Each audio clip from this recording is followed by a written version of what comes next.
How about that, everybody? Oh my God! What a turntable of a game. Honestly, I don't exactly know what the right phrase is to use there, but it was a back and forth game. I'll tell you that much. Well, okay, back and forth game in the second half.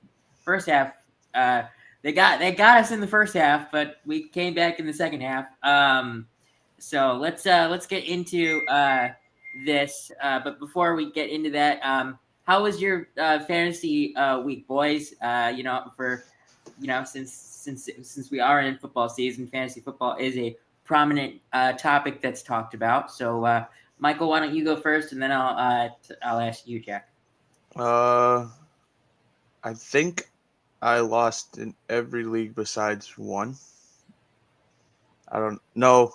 I won in I won in four of my seven, but I could still win if I have the Broncos defense. I'm down 20. Broncos defense against the Bengals, It's possible, and but they they gave up it's 32 last week to the Vikings, so who knows? it's possible, but it's very minimal. That's to keep the Minimal. undefeated season alive. What about you, Jack?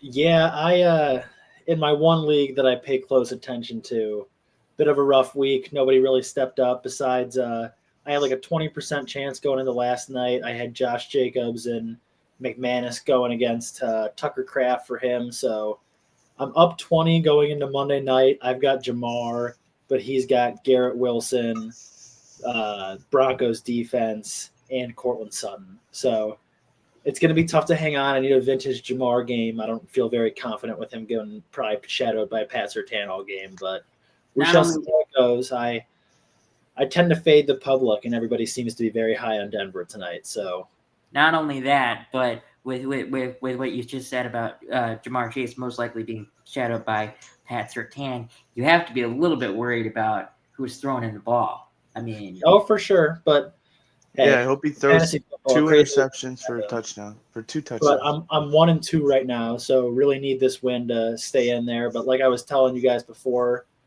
made a very fortunate trade before the week. Got off with Malik Neighbors right before he got hurt, and added Jamar to yeah, this. and actually, I just want to say this about the Malik Neighbors injury. That is completely on the turf that is in MetLife Stadium because it happened to him, and the last person that it happened to, OBJ. Well, no, I mean it's happened to Rodgers was an Achilles, but it happened to Rodgers at MetLife when he was playing for the Jets. Yeah, Well, no, I'm just talking about people that are on the Giants. Oh, okay, okay. The turf there needs to be Wandale 2 years studied. ago as well tore his yeah. ACL. Wandell did it. Oh, I didn't know that. Mm-hmm. But I guess maybe the fact I didn't know it is because of the fact is that It happens so often. it happens so often there. But anyway, let's get on to the Bears topics now. So, I mean, it was very hard to watch in the first half. But I mean, that's the great thing about football. It's a four-quarter game, and yeah, your team may look like trash in the first half, but if you have a motivating coach, all you need is a motivational speech, and you can have one hell of a second half. And Ben Johnson is one hell of a motivational coach, and I mean, I I personally like when so the biggest play of the game was literally the last play of the game, and I literally said miss it or block it right before it was snapped, and it gets blocked. I have no idea like how um I basically predicted the future, but Josh Blackwell knew that the center moved the ball every time before he snaps the ball, and that kind of gave him a little bit of an edge for the field goal, and he got a great jump. And Richard Hightower actually said in Ben Johnson's headset that Blackwell was going to block it. But I mean, outside of that, on offense, it was not pretty. I mean, no, there was no run game whatsoever. I mean, yes, DeAndre Swift did have the game-winning touchdown, but came in garbage time, so he got lucky, in my personal opinion. I mean, Caleb had an all right game. He had 212 12 yards. yards, one touchdown, one interception. I don't want to say that one is on him because of the fact is that the play that got intercepted, uh, uh, DeAndre Swift was open, but I don't know how much I trust DeAndre Swift to catch the ball. Yeah, he dropped 2 right before that. So Yeah, that first series, LSU just let a ball hit him right in the face. Yeah. yeah, I was upset with that play because that was a clear first down if he caught that ball. Yeah. But what were your guys' reaction to the tight win that we had yesterday? Michael, you go first, and then I'll go to Jack. So I'm gonna be honest. After that pick, I got so mad I turned off the game till halftime. I was pissed, like actually mad. And then I came back at halftime. I had a feeling Genty's breakout game was gonna happen against us. I We just all had a knew it. We all feeling. knew it. Week. We have no run defense. We can't run the ball, and we have no run defense. I don't understand it. At least Byard had a good game. Geno Smith sucks. We knew Yeah, he that. did the same exact interception twice. Yeah, it was twice. the same look. Same look, same play. Threw it twice. It was bad. But Byard got a game ball. That was well deserved. Big tackle at the end as well. Yeah, and we'll show the post game speech from Ben Johnson afterward. Or later on in the podcast because that just deserves its own topic or own banner because I mean the speeches are so inspirational. Like I love watching them. I've watched each of them like 10 times in the last 2 weeks. So what about you, Jack? What are your thoughts? Yeah, as a White Sox fan, we have a very famous team in our history. 1983, they had the moniker "Winning Ugly," and that's kind of what it felt like this week. Like we did not deserve to win that game by how we played on offense. Our defense gave us so many chances, and we literally could never convert it. I think the bye is coming at a perfect time. I was a little worried going into the year. I couldn't agree more. Like early bye, you never know how that's going to go. Like if there's injuries later in the year, but we have injuries right now. We have a lot of things we need to address. I think we're very fortunate to be going into the bye 2-2. Like we could have easily lost this game, and the way Dallas looked last night, like they clearly bounced back and are a much different team at home. So I'm glad that we got them at our place. But like going back to the Swift stuff, I really feel like it's time to give Monangai. Like I know he's been getting more and more carries every game, but you gotta move to Monangai as the number one. He genuinely makes me upset while watching the game, and I'm not one to like being a professional athlete is so incredibly hard, and I hate like bashing on guys because they're like the top 0.1 like 0.0001% of athletes. But like Swift has kind of had his run in the league. I think at this point he's just not a featured back, and I don't know if Monangai is, but we need to find out because we can't, like Michael said, not defend the run and also not have a run game of our own. Yeah. I mean, I personally think we gotta go trade for someone. Yeah, I mean, like that's on like a 1-year deal. I mean, look at somebody like Kamara. Like that's what. Kamara. Andre Miller just out carried him this past, or not out carried him, but was close to him in carries. Outproduced him this past week. He's a little bit older. He's a veteran. He's great in the passing game. Like he knows where to be if Caleb needs dump offs like that. I just catch the ball. I just think we need to get. I don't know if the right guy is inside this room, but we need somebody if we're going to want to truly compete. Because I don't think our offensive line is that bad in the run game. No, it's not. It's just Swift can't find a hole. No. It's kind of like how Genty was the first 3 weeks. He couldn't find a hole. And then he finally found a hole against the Bears. Of course. Yep. Actually, that kind of goes perfectly into our second topic here. And Michael, you have to be super happy about this because you told me in at the beginning of the season Said this at and the start. throughout the summer that Braxton Jones needed to get out of there, and he got benched this week, and everyone thought it was an injury, but he was out there for field goals. So when you're out there for field goals, but not out there for offensive drives, that means you were benched. Yeah. So honestly, I think that this this bye week early is really good because okay, so let me ask you guys a question. So Darnell Wright is obviously going to be one of the tackles, but I have to say when Ozzy took over at right tackle and they moved Benedict to left tackle,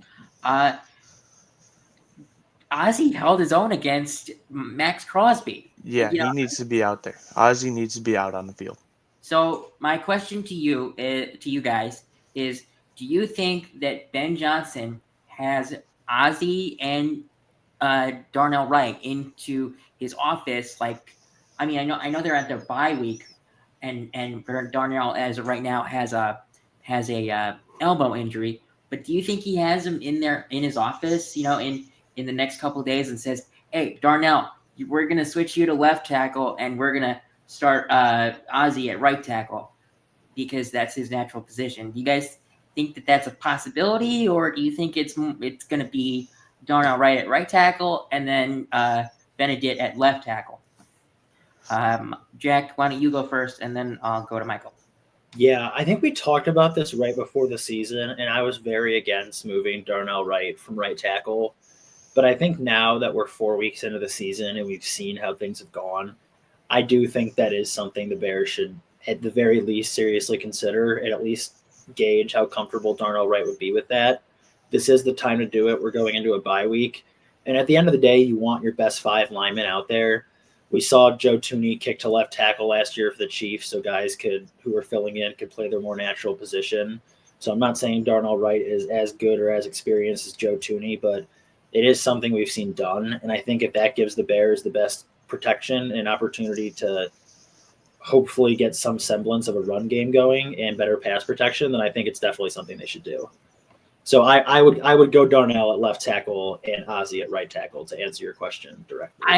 I'm also pretty positive that when Darnell Wright was coming out of college, he did prominently play left tackle in college. Yeah, he played left tackle his first 2 years and then played right his last year and then he was first team all SEC. That's why. Yeah, I think he kind of struggled right. his second to last year of college at left tackle and then really exploded at right tackle. But he's obviously got a little experience there, and he's a different player than he was as a junior in college. Well, Michael, what would you do? I would test it out. I think you test out Darnell at left. We saw what Ozzy could do at right. He is a force in there. Max Crosby's name wasn't brought up as much in the second half when he came in. So I think it's kind of more because you're playing Commanders and you're playing the Saints. You can win both of those games, and you have a full week of practice to prepare. Yeah, you got. I like the order we play them in too. Like I'd much rather have the Commanders first. Yeah. So you got Commanders, which I'm guessing Jaden Daniels will be back. So like, it's probably going to be a shootout anyways, just because unless our defense comes back after the bye. But that's possible though, with 2 weeks off or two weeks until the game. I do believe we should at least get Kyler Gordon back because he was. I believe he almost played. It was a game time decision for him to come out. And I would hope that we would get Edwards back. But actually, when we go into the next topic, I'm just going to say something about Dennis Allen, and I mean, I got to give him his props when we get to the next topic. Yeah, I'm just with you. We said that. I think I said this on our show. I was like, it's a bad look for Poles to have Benedict out there starting over Trapillo. That's a bad, like you took him in the second round. Like you should play your rookie. Like you should play him if Mm-hmm. his position went down. Like Especially after Kieran last year Aragaji. didn't amount to anything, and that was a 3rd-round pick. yeah, like Yeah, right. just like it's just a bad look, but you have to play him. So I think Ozzy and Wright will be our tackles next game. I have a feeling. I hope so, because honestly, he looked very comfortable and did a very good job for no NFL experience. But going into the next topic, I mean, defense and special teams literally won us this game. I mean, I have to give a bunch of credit to Dennis Allen, because he is without his first 2 corners in Jalen Johnson and Kyler Gordon. Kyler Gordon is the slot, but I think he's the second best corner in the room. I mean, actually, besides the last 2 weeks. But I mean, he's without them. He's without any pass rush per se, and without a couple of good linebackers. And it's literally a bet. Like he is making this defense like a good statement that I think this is like kind of our defense is like a bend but don't break type of defense, because we've been able to get stops and stop the quarterbacks and all that stuff. Like, I mean, Kevin Byard had 2 interceptions yesterday, and I mean they were all they were on the same type of look, right? That's what Yeah, you guys literally said. the same play.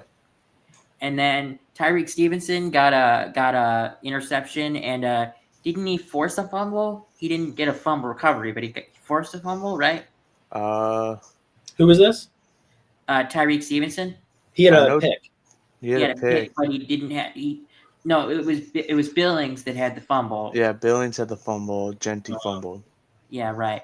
I mean, and then Stevenson recovered it.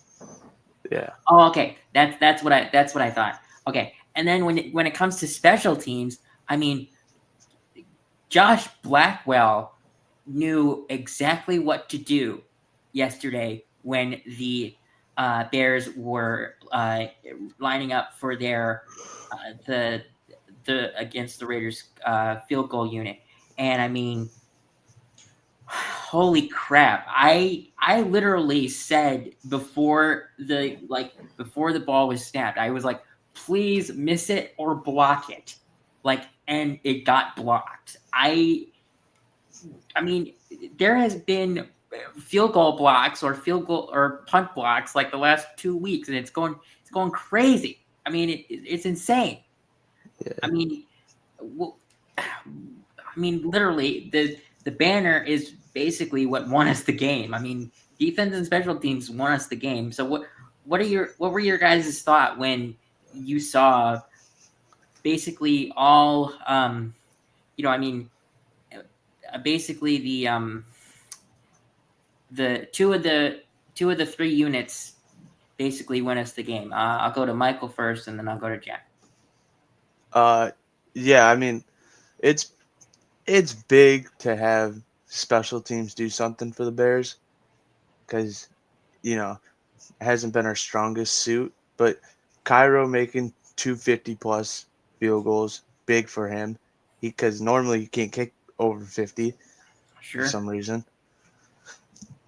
He went 4 for 4, which is huge, because that's 12 of our 25 points there. Yeah. Mm-hmm. And then he had the extra point, so he contributed 13 points, or 2 extra points, 14 points. So that's huge. That's another game ball there. And then Blackwell, that was nuts. That was one of the best jumps I've ever seen. And then the block field goals thing is just so crazy. There was like, what, 5 last week? I think it's been like 7 the last 2 weeks combined. It's Yeah, crazy. something like 7 field goals, 2 extra points, and like a punt. Yeah, the Eagles just had the punt. That's right. And they blocked just the Rams crazy. twice the week before on field goals. Yeah.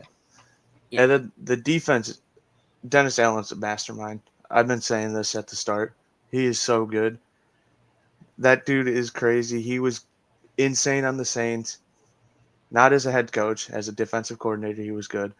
Yeah. The head coach, it was a little iffy. but to go out there with your two corners out, your best middle linebacker out, and still have the game they did, it's crazy. So, Bears. Yeah. What about you, Jack? What are your thoughts on this? On the Yeah, I'm just so much more of a fan of Dennis Allen's style of defense than I am what we've seen the last couple of years with Matt Eberflus. And even just like I've obviously watched the Bears play the Cowboys last week, and then I watched last night when the Cowboys took on the Packers.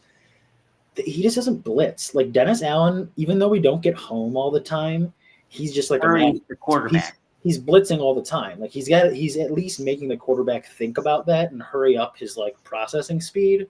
And that's what's leading to these turnovers. We didn't see this the last couple of years. I think they said on the broadcast the Cowboys only blitzed like 6 times against Caleb last week, and that's like pretty much known to be what he struggles with early on in his NFL career. So I'm just way more of a fan. Like sometimes we're gonna get burned on the blitzes. Like if they call the run play to counter it and we miss a tackle or two, like we saw Genty burn us for a long touchdown. I'm okay with that happening if we're creating explosive plays. We're not just sitting back and letting them pick us apart and hoping that something fortunate happens. Like it's just so maddening watching Eberflus call a game defensively, and it's a very nice breath of fresh air to see Dennis Allen. And then as far as the special team stuff goes, I was reading some article on CBS Sports about this. I can't remember who the author was, so apologize for that. But I know it was from CBS Sports, talking about how a lot of the coaches that reporters have talked to say that the big reason they think all of these blocks and everything is happening is because so much time and practice for special teams is being devoted to this new kickoff, like trying to perfect that knuckle kick. I could definitely see it. Working on that so much that honestly a lot of the other stuff just isn't getting worked on as much. So that was what the article said. I think it's kind of an interesting point of view because there hasn't been anything like strategically that I've really noticed that teams are doing differently. Like guys are just getting great rushes off the edge. Like it seems like these guys in the end of lines aren't well equipped to be blocking for these field goals. So great that the Bears haven't fallen victim to any of these blocks. Cairo was great yesterday. Glad he performed well because he's been getting a lot of hate from me included for not being able to kick very long field goals. But yeah, it was great to see these two, which have been not great in the last couple of weeks, really step it up this week. Also, just I saw a couple of posts before we get into the next topic. This doesn't have anything to do with defense or special teams, but I should have said this in the recap and I forgot.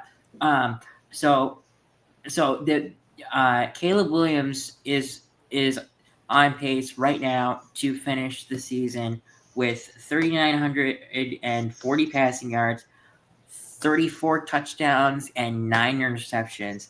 Now, I personally believe that there are going to be some games where he could pad his stats a little bit and he can get that over 4,000 yards because it's only 60 yards away. That's not going to be that big of a deal. I mean, Washington's pass defense has been Swiss cheese recently. Yeah. So I mean, this is a great chance for him coming up, especially with an extra bye week for Ben Johnson to scheme up against that defense. And then on the flip side to that, it's not about defense, but Rome is on pace for 1,258 passing yards, and I think it said 21 touchdowns. Well, yeah, he's at 5. I mean, he's got 5. Yeah, that's 6. Yeah, because we played 4 games, so that's 20 if you multiply by 4, and then he's got an extra game, and he's averaging at least 1 a game. So yeah, 21. Dude, I mean, I don't think that this is a real thing, but people were telling him to change his hair back to the braids, but he has an afro right now. And you want to know the last person that had an afro that had a stellar season? Randy Moss. There is no way he's the last guy with an afro ever. Okay, well, the one that's most credible. Okay. Yeah. Yes. Well, he had the afro when he got the 20. Well, he had it. I think he had afro like half the games with the Pats too. Yeah, I know he had it that game where he had the 3 for 165 and 3. Yes, I do remember that. I didn't watch that game, but I saw highlights of it. Okay, so All I'm saying is Rome has to keep the afro right now. He has to. Yeah. Please, if Can't mess up the logo. if this somehow reaches Rome, I mean, please keep the fro for this season. I want to see what you end with the season with an afro. And if it's over 15 touchdowns, you might have to keep it for the rest of your career. I'm gonna be realistic. I think he has 5 right now. I think he's gonna finish with 12. Yeah, I was gonna say like 13 or 14, and that's like awesome. Yeah. Yeah. I mean, anything that he gets is gonna be awesome because he honestly, like I drafted him in a couple of leagues, but I also drafted DJ Moore in a couple of leagues. And honestly, I've said in the couple of leagues that I have Rome, I'm like, man, in those league guys in those leagues, I definitely chose the right one. Yeah, I didn't draft enough of Rome anywhere, which kind of sucks. Like I obviously like super excited, but it'd be even like double awesome to have him on a couple fantasy teams. But I was not on the preseason hype.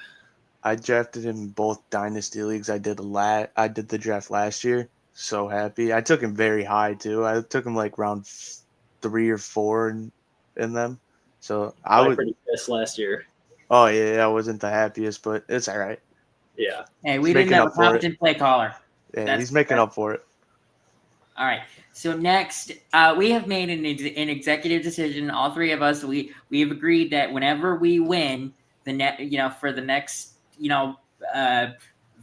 foreseeable future, we will always show Ben Johnson's post-game speeches because they are awesome. I mean, I have loved the ones from the last 2 weeks. I'm literally gonna play the whole 2 minutes because it is so awesome. I mean, okay. You guys are going to see this 9 more times. That's my prediction. Let me tell you something, man. That's a character win. Yes, sir. Yes, sir. That is a character win. And it took all 60 minutes. Yes, sir. And you know what it took? It took belief. Yes, sir. It took belief that we were going to find a way. Because at the end of the day, gentlemen, that was 2 teams that were desperate. Yes, sir. Both teams. I give them a lot of credit, man. But you know who wanted just a little bit more? Yes, Chicago Bears. Yes, Chicago. That's Chicago. I got a few game balls. I just see the 2 interceptions, all right? Well, you talk about big-time tackle when we needed it. Let me get a little Kevin Byard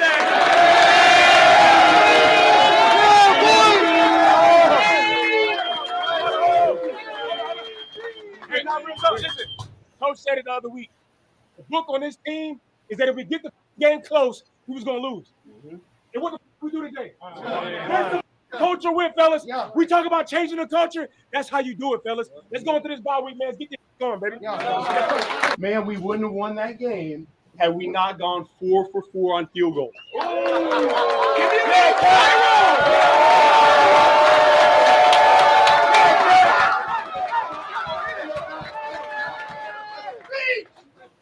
Hey man, like I said earlier in the year, like, I'm inspired by all you guys. You guys are the best teammates. O-line, come through every it doesn't. It's not just me. Snap, hold, HT. Yes, sir. All of us.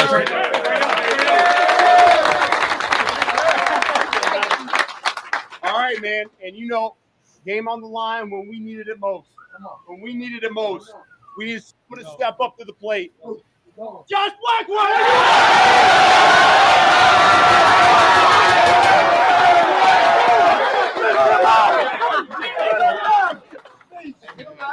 I appreciate y'all for real, man. Yeah,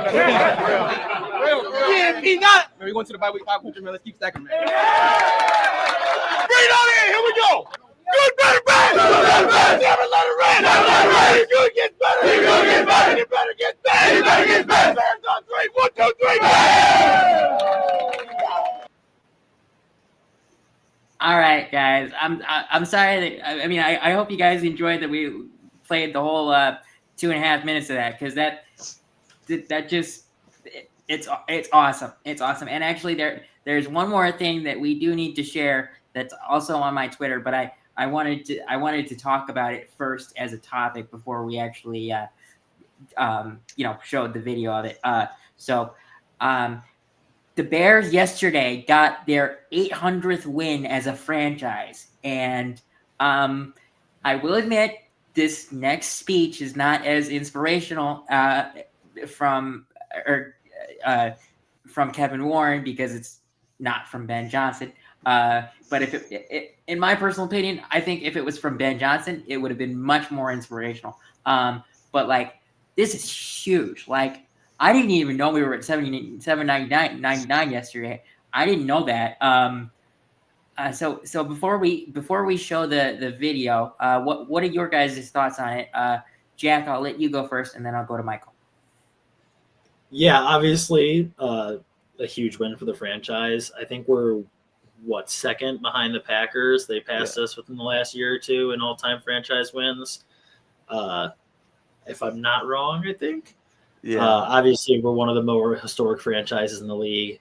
Hopefully, we can catch the Packers here again in the next couple of years. But I'm much more concerned about 2-2 than I am 800 and whatever the loss number is. Yeah, the loss number is not disclosed, which I am totally fine with. But what about you, Michael? What are your thoughts on this milestone for the Bears? I mean, yeah, this is great. I would want to get the milestone over the Packers if we could. The last couple of years didn't really help us, but right. But like this is like something we get to at the end of the year. If we get to like 809, maybe even 810, that'd be something. So you know what? That's my hope. That's like my dream. I'll tell you this. I think we can get to 808. Yeah.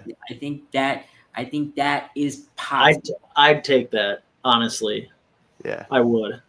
Like in a dream scenario, I think it can go to 810, but if we go to like 807 or in a dream scenario, that's what I said. We still gotta play Green Bay at Green Bay. Green Bay sucks. I'm putting my foot down. Actually, before we get into the, actually let's end on talking about last night for the Packers, because it just feels better to just stick it to the Packers a little bit. But let's share the post game speech or not the 800th win speech for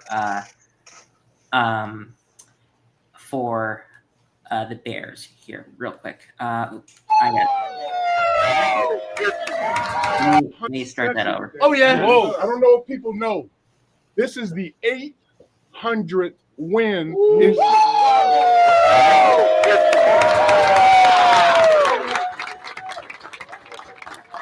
So thanks to everyone in this room, every player, staff, person, our head coach, all our coaches. This is for Virginia McCaskey and the McCaskey family. We're going to give this ball to George on the plane. Bear down!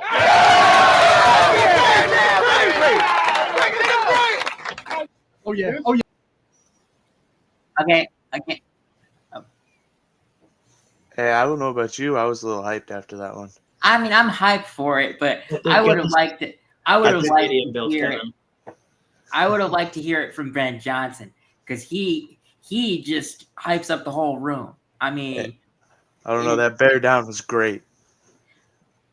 Yeah, but I need Kevin Warren to get his butt moving on the stadium for me to start to like him a little bit more. But we're gonna end this today on last night. If I'm being completely honest with you, I did not watch last night's game because I legit thought the Cowboys were gonna get their ass handed to them. And let me be clear on that. Let me just say this.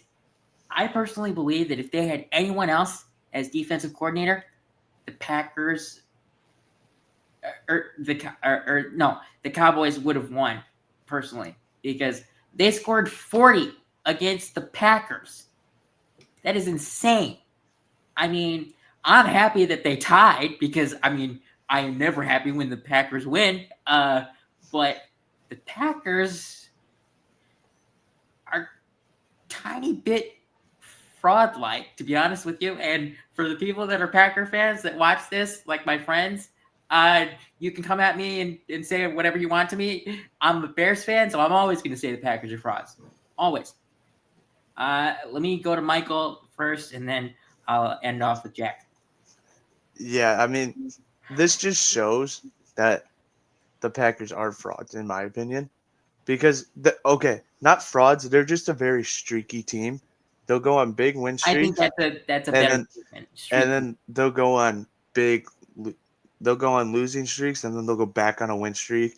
Like, that's just how the Packers always have been.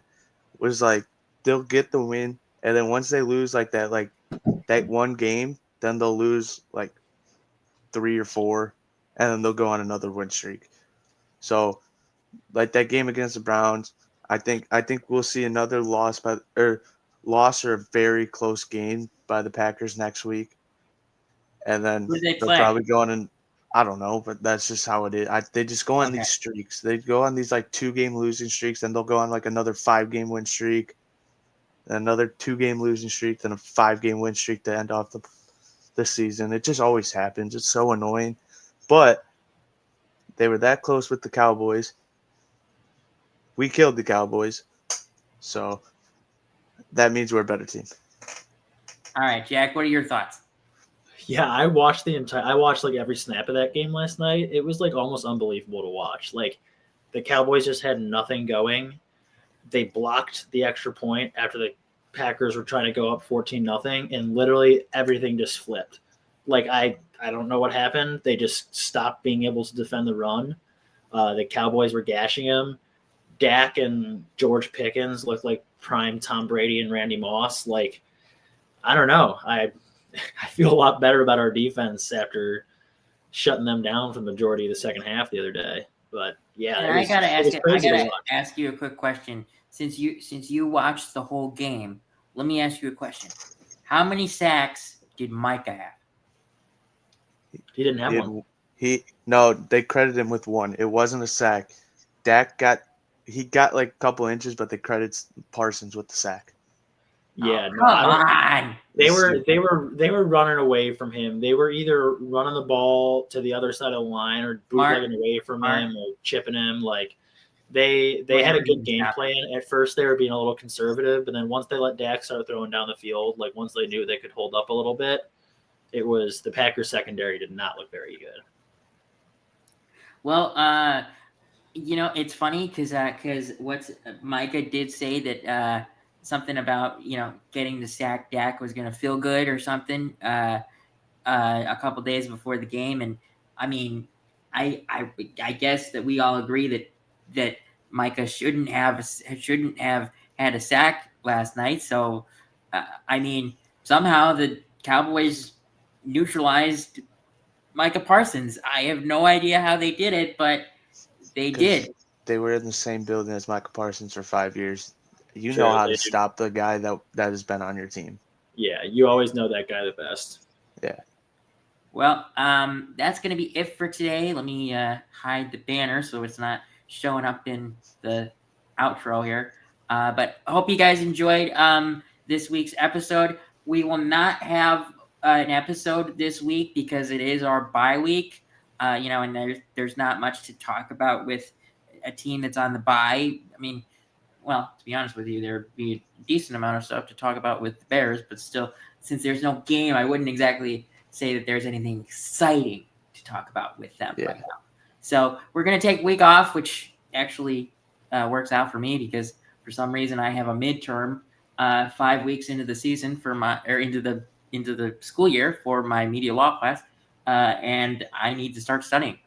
So everyone wish me luck on that, and hope you guys have a good football week.